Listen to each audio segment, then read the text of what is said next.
Hello, everyone. Welcome to the Blood and Iron Show. I'm here with my co-host Andrew, and so we're gonna do something a little bit different. We're gonna start splitting up our episodes into three sections and uploading them every Monday, Wednesday, and Friday. So this should be going up Monday, and you guys should get some more content on Wednesday and then Friday. So make sure to tune in for that. And make sure you like, comment, and subscribe. Yes, please. We really need those. So, the first headline that we want to take a look at today comes from Politico.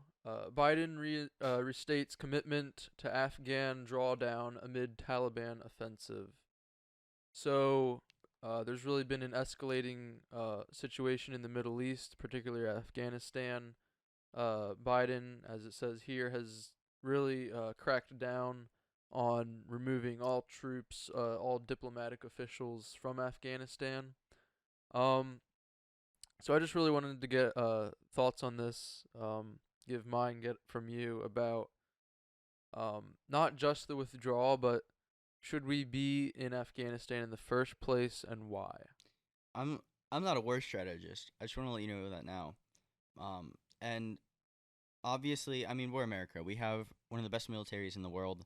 I don't doubt that we could do really well in Afghanistan, that we'll win. But at the same time, is it worth it? Because here's the thing: let's say I go to a gunfight with someone, right? They shoot me in the arm, in the leg, and in the chest, and I shoot them once in the head. I win because they're dead, but that Mm-hmm. doesn't mean that I'm perfectly fine, You right? haven't I'm exactly still I'm won. still hurt a lot, and there's always a chance of a Vietnam V2 happening, which is a Yeah, little I, scary. I saw a quote to that effect a while ago. It said, "War doesn't determine who's right; it only determines who's left." Exactly. Um, so I definitely agree with you. I think a main concern is that this is going to become another Vietnam situation. Of course, Vietnam was a complete disaster. Yeah. Uh, the highlight of the LBJ presidency and why he is one of my least favorite presidents. But I think in some ways it's good that Biden is withdrawing. I don't have a fully isolationist perspective of the United States. Like we should never have any involvement in foreign affairs. Obviously, if we didn't have international involvement, then the entire world would be speaking German as of 1940. Yep. Um, but I think we have to consider why the U.S. is there in the first place. I know lots of people like to joke that the U.S. just goes wherever there's oil. I know there's a lot of it is linked to the sort of Bush era republicanism, which believes in an American empire, if you will, and establishing the sort of global state. I don't think that's the right approach either. I think that we have plenty of issues to be focusing on in our own country. There's also a report from the Daily Wire that the Biden administration was instructing the people at these embassies to dispose of all confidential or classified material, as well as destroying or I guess retiring American flags, even um, citing that they could be used in propaganda efforts. So that's a little muddled. I think the entire situation is really it's not panning out well for this administration. I think there Yeah. hasn't been any substantial leadership. See, the Biden administration was set up to be one of the best administrations. Like they had Absolutely. everyone on their side. They had everything going right. All they had to do was not do what they did, Mhm. but And they did do it's everything not they did. just that's not just the case with Afghanistan. It's the case with the COVID recovery. Right. You It's the know, case with pretty much everything. They messed up so bad. being on road for the greatest economic recovery in the United States that we have ever seen, You know. and it was hampered by more stimulus checks being printed, adding more to the inflation to the budget. Yep. Um, I think what this administration should have done in order to truly be successful, because it is possible for them to succeed, they just haven't done it yet. Um, just get out of the way, honestly. Exactly. Yeah. With COVID recovery, as far as Afghanistan, I think overall this is probably the right move. I understand, and I was reading some articles about this today.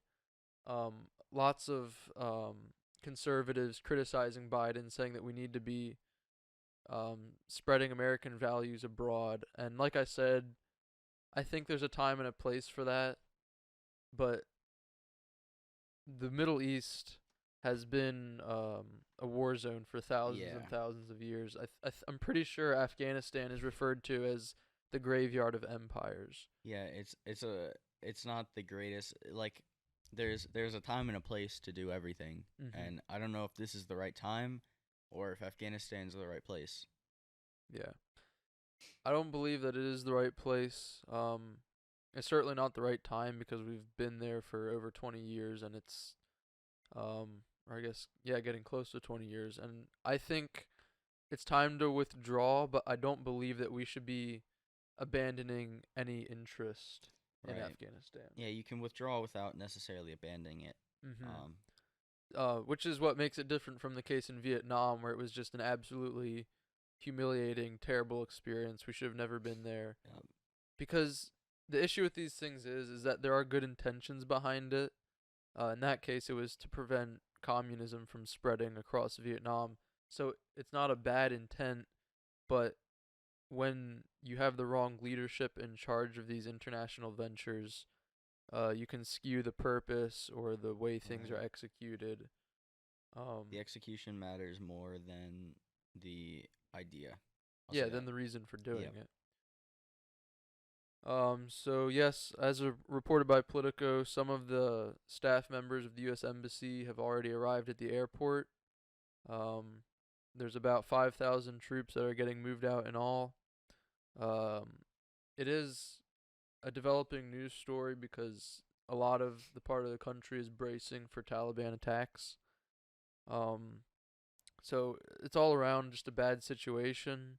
Mhm. Um, I believe that if we were to stay in Afghanistan, or in the Middle East at all, Biden would have to promote a much stronger brand of American intervention. Don't forget that he actually opposed the raid on Osama bin Laden.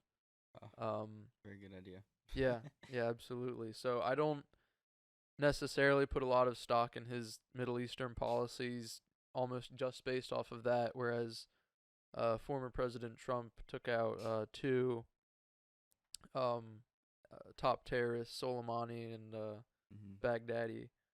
Um, You don't really want to trust a war criminal on how to win a war. absolutely. Not the greatest idea there. Yeah, so this is, like I said, it's going to be developing. There will definitely be more news on this next week. Um, a lot of people on the left and right, everyone's got an opinion, of course.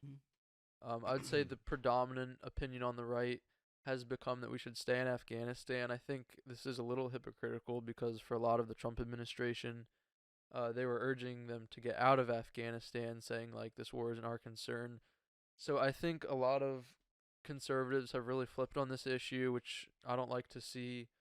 Um, and obviously liberals are going along with whatever Biden President administration. Biden has to say. Yep. Um, but you'll have people doing that no matter the president. So Tucker Carlson, I think, was right about all this. He said that we must hold someone accountable for what is happening in Afghanistan. I think this is the case. Whether you're going to be staying or withdrawing, either one has to be backed by really strong leadership and a really strong understanding of why we're staying or why we're leaving, what we're hoping to get out of it, and just the correct way to handle such a sensitive situation in a country that has literally just been turmoil for Yeah. millennia.